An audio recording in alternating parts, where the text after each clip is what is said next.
When do we use differentiation? Well, you could have a rates of change problem, you could have a stationary points problem, you could be trying to sketch a graph and get some information about where it's increasing, decreasing, convex, concave, turning, that kind of thing, or you could be finding the equation of tangents and normals. They're the situations where these would be useful. There are 10 of them to learn. And my tip to you is to learn them backwards and forwards. What do I mean by that? Well, forwards is this direction, which is the direction that students usually learn them. Backwards is the other direction. So I'm using an arrow here, by the way. That's not a correct use of an arrow in maths, but I'm hoping you know that I mean differentiates to. So I'm going to write them out backwards. So cos has come from sine. Sine has come from, well, what would differentiate to give sine? Must be cos, but with a negative on. Sec squared has come from tan. Cosec squared has come from cot, but it must have been negative because cot differentiates to negative cosec squared. Sec tan has come from sec. Cosec cot has come from cosec. A to the x has come from a to the x, but if you differentiate a to the x, you don't get a to the x. It multiplies by this ln a, so it's going to be over ln a. E to the x has come from e to the x. 1 over x has come from ln x, and x to the n has come from x to the n plus 1. But again, like with the ln a, there's a number out the front that we would have to divide by. This is the one you learn in the first year. So this is what students find difficult, but it's very, very important. It's going to really help you with integration. And all it is me writing down these 10 things, but the other way around. I'm going to show you some ways to hopefully help you to remember all these derivatives. The more you use them, the more you will just find that you know them. So I'm going to write them out like this. Sin x, cos x, and then I'm going to put tan x here, and its reciprocal cot x here, and then I'm going to put sec x here, and I'm going to put that sec is the reciprocal of cos, and sine is the reciprocal of cosec. And that's the order I'm going to write them in, and then here I'm going to have a to the x, and e to the x, and x to the n, and ln x. So there's the 10. Now, before we go any further, how to prove them, you need to go to the proof section of the course, but I'm just going to put a note on all of these to tell you how you would prove it. So sin x we can prove from first principles, cos x we can prove from first principles, and x to the n we can prove from first principles. Although you will only be asked to do linear, quadratic or cubic, not anything higher than that.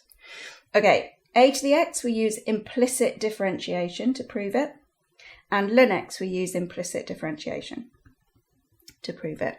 E to the x is just an example of a to the x, so we just let a equal e, and we use the fact that ln e is 1. So when you get this ln a, if a is e, you have ln e is 1, and that's why it looks different. So really these are exactly the same, it's just using e as a.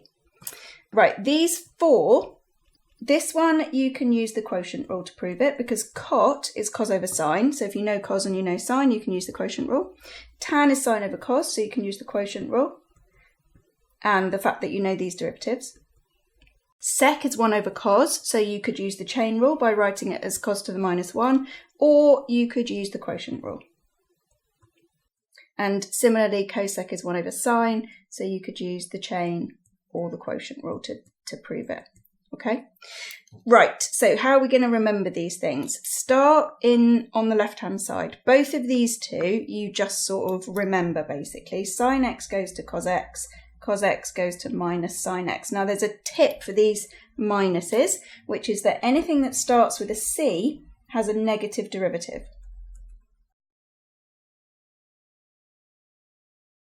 And nothing else does. So the way I've laid these out, that's the bottom row. So we've got this one starting with a C, this one starting with a C, and this one starting with a C, which means that this is going to go to something negative, and this is going to go to something negative. This is going to go to something positive, this is going to go to something positive. So that's how we start. Okay, now these two here, these are the ones that are squared. Okay, now what is squared?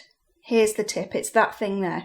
So sec squared is the derivative of tan, cosec squared, well, negative, is the derivative of cot.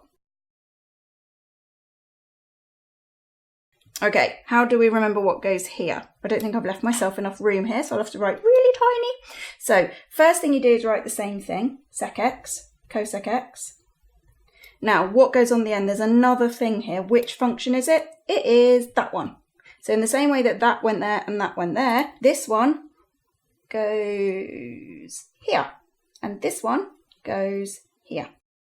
So this is sec x, tan x, and this is minus cosec x, cot x. And I just started it off by just writing the exact same thing. So sec x goes to sec x tan x, cosec x goes to minus cosec x, cot x. Two more things. One, radians is needed for your trig derivative. So if you're doing any form of calculus, differentiation, integration with trig functions, you must be in radians. And the other thing is that these two here, when we're going backwards, tend to get muddled. Ln x goes to 1 over x, which can also be written x to the minus 1. X to the n goes to nx to the n minus 1. Now these two look very, very similar, but it's only come from ln if it's 1 over, or a number over, and then this thing down here is linear. It's only come from ln if it's to the minus 1. It's not complicated when you're differentiating, but it's when you're integrating back that it causes a problem. So it's only come from ln if it's a power of minus 1. Okay, not a power of minus 2 or minus 3 or anything like that. Because what happens is students learn ln goes to 1 over.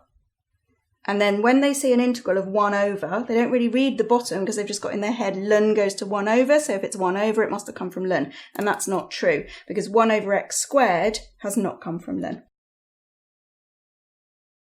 And there, I think we're done. Now, how can we check our derivatives in an exam? It's really easy. What you do, it depends on your calculator, but same idea.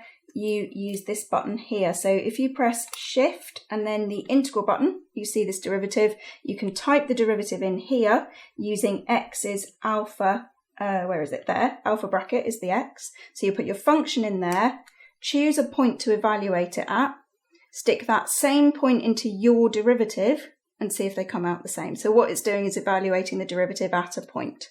If you've got this lovely beast, then you go option, calc, which is F4, and then d by dx. And you get exactly the same thing. You put the function in there. Your x is just this button here, so you can just press it straight away. You put the function in, make sure you're in radians if it's a trig function. Evaluate that at a particular x, 3 or 2 or 2.5 or 7 or whatever you like, and then put that same x into your derivative and see if they come out the same.